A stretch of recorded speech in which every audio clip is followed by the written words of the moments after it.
Soudain, sur le trampoline, une lame aiguisée surgit et transperce à plusieurs reprises le corps de la femme, jusqu'à ce qu'elle meure, son corps réduit en lambeaux. Mais ce n'était que le début. Le tueur, encore plus tordu, plaça ensuite une victime vivante dans un four, la rôtit et servit la chair aux familles des morts.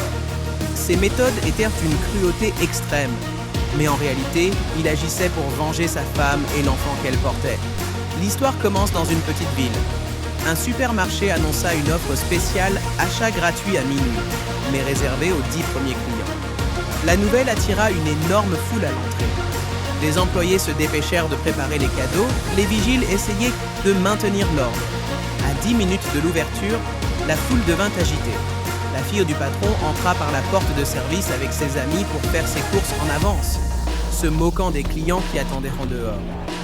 Enragés, les clients détruisirent les barrières et forcèrent l'entrée. Les vigiles furent bousculés, incapables d'arrêter la marée humaine. La scène vira au chaos. Une personne se coupa la gorge sur une vitre et mourut piétinée.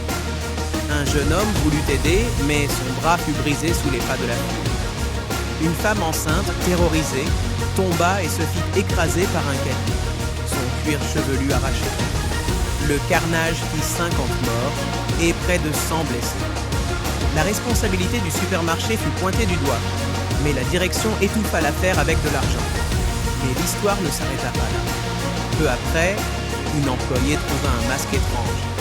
Elle le mit par jeu, mais un homme surgit derrière elle et la tua sauvagement. Il la noya, la colla au congélateur, puis tenta de la hacher avec une hache. Elle tenta de fuir, mais fut finalement écrasée par une voiture, coupée en deux. Le lendemain, la police retrouva son corps mutilé, accroché à l'enseigne du supermarché.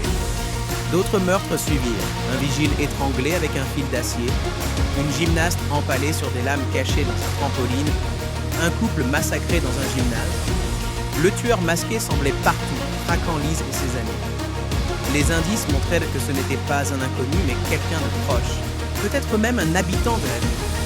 Les meurtres se multiplièrent, jusqu'à l'événement du défilé de Thanksgiving. Le tueur profita de la foule pour enlever plusieurs personnes, les ligota et les rôtit vivants, servant leur chair comme un festin. Finalement, Lise découvrit que le véritable tueur n'était autre que le shérif.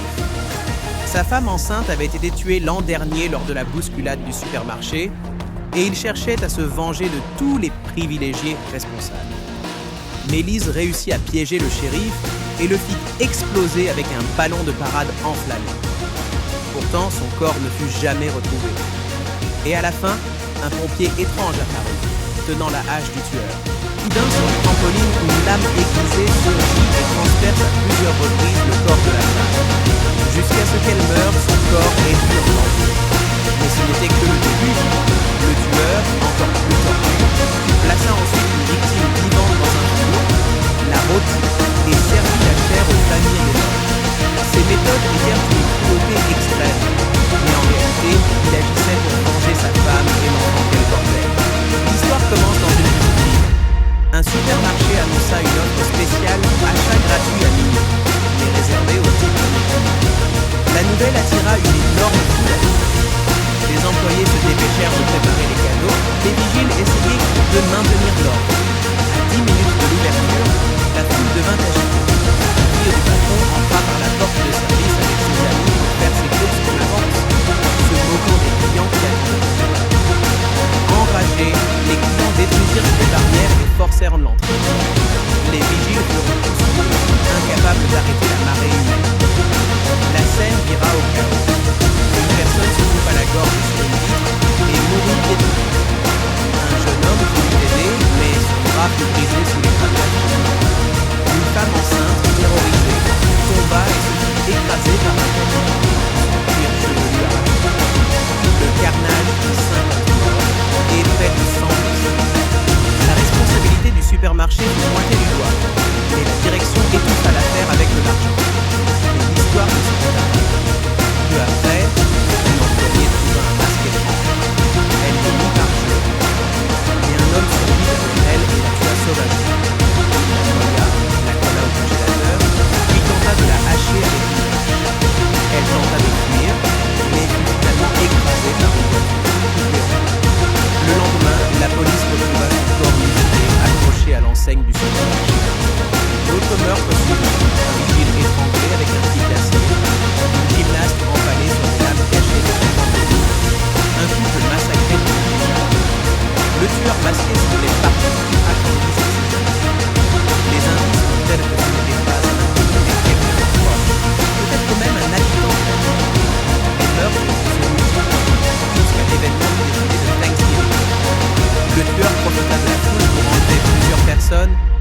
ballon de parade enflammé.